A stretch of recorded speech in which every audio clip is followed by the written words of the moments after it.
of the guards to get a shot. Yancey Gates not used to having the ball in his hands at the end of the shot clock, especially on the perimeter.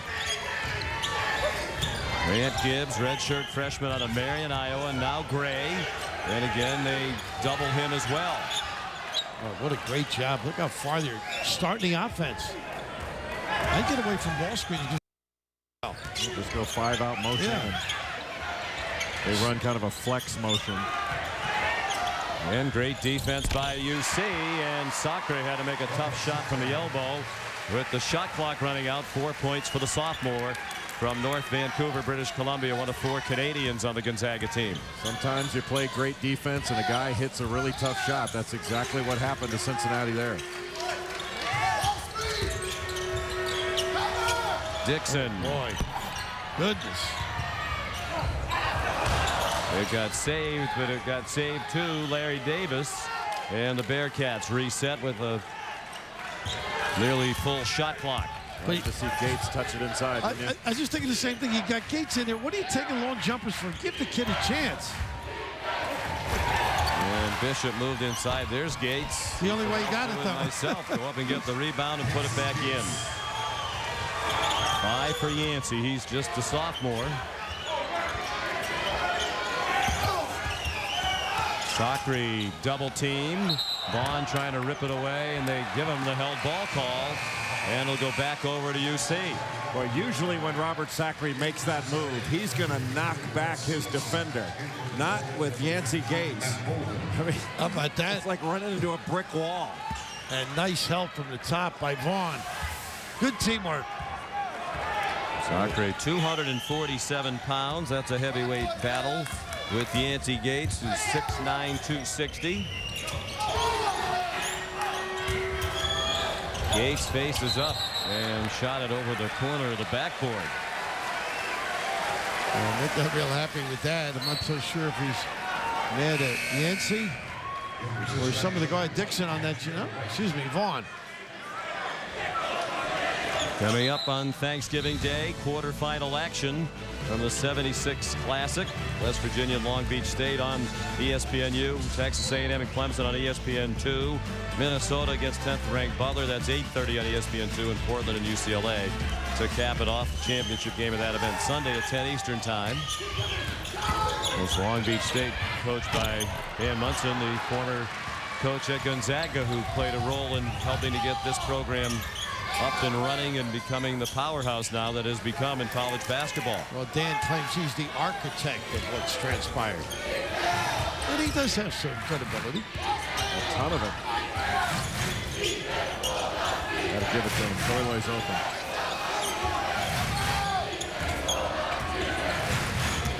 Dixon just drove right by Elias Harris and then found Bishop wide open. And Dimitri Goodson at about 5'10", up there to get the rebound, and he got splattered at midcourt by Lance Stevenson.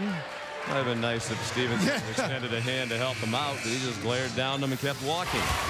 I'll tell you, it is amazing. He just kept walking, Sean. Great point. Tough-minded kid. It's like the old days. Part of the game. You think you should have picked him up? I think I would have helped him up. You don't? No. Just splatter him and walk away. Yep.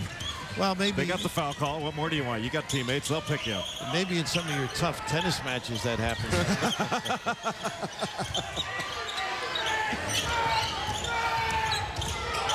Golden back on the court, and that's kickball. I look forward with my next trip to your lovely estate in Charlotte, Jay, visiting all your sportsmanship trophies that you've acquired over the years. Doesn't say you got to pick him up in the rule book. Golden trying to get something going, and this has been the problem. They've just forced him to get the ball out of his hands.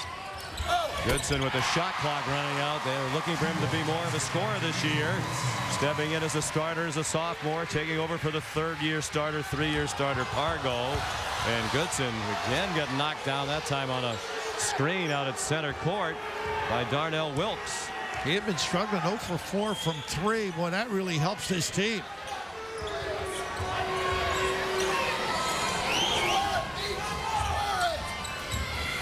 Now Goodson right up on right. He is a pesky defender. They are very active. Both teams working so hard at the defensive end. They had to get a long shot from Stevenson with the shot clock running out, and then Deion Dixon called for his second foul. 7th team foul on Cincinnati. It's been a physical first half here in Maui. The 2009 EA Sports Maui Invitational, big part of Feast Week, presented by Lowe's. Entering tonight's game, Gonzaga had 4 players averaging in double figures through the first 2 games of the tournament, and very little from Gray and Bolden tonight for the season. They're averaging over 36 points per game combined. They have 2 tonight.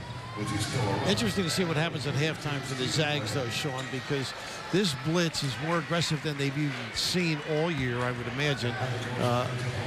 What wrinkles do they come back with? Whether they post up, do they run some sets? I would spread, as Jay said, and then step and go.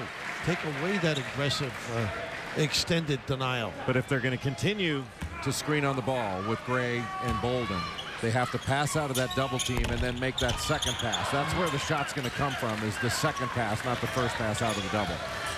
Bolden made the first free throw, his first point of the game. Senior from Highlands Ranch, Colorado. Said one of the reasons he came to Gonzaga was the chance to play in Maui. He watched that memorable performance by Gonzaga here in 2005, the triple overtime win in the semis against Michigan State. Probably the greatest game ever played in this tournament, one of the best played ever anywhere. And then the memorable final as well when they lost to UConn. Nice penetration. You know, Gates didn't get anything, but he got everybody's attention 2 feet from the box. 6 points for the freshman Stevenson, the Big East preseason rookie of the year, and Sacre is called for a travel. Sacre just needs to turn and shoot. He's trying to throw his body into Yancey Gates, but a terrific individual play here by Lance Stevenson, showing the terrific agility, use of the left hand. He is an offensively gifted young player. And Gates occupying everybody's attention. The middle is going to be open. If they get it in the middle, they can look to dump it down or kick it back out. Then you're stepping into a 3-point shot, and it's a lot better of a shot. And Gates, nice little deflection by Bolden. Gates has got to do a better job sealing his guy, too, if they do get it in there. He can't be standing up and down. Yeah, he has to be more active and calling for the ball. Gonzaga, through their first 5 games of the year, 4-1 with the only loss of Michigan State. They've only scored 16 points tonight. Through those first 5 games, they've averaged 80 points per game. Whistle away from the ball. And a foul against the Cincinnati defense on Darnell Wilkes. And that's 3 on Wilkes, a valuable defender and rebounder off the bench. Junior, 6'7", 205. And Mark Few going back to Harris now. Get him involved in the game on that post-up situation mismatch. And Gonzaga only with 4 team fouls. They haven't really been put in a position to foul because of the jump shots taken by Cincinnati. It's not just the defense played by Gonzaga playing mostly zone. It's that Cincinnati didn't really attacked it. They just shot over it. Well, Sacre's got, they want to get a silly foul now. They got Worcester up for him, but didn't convert the free throw. 2-3.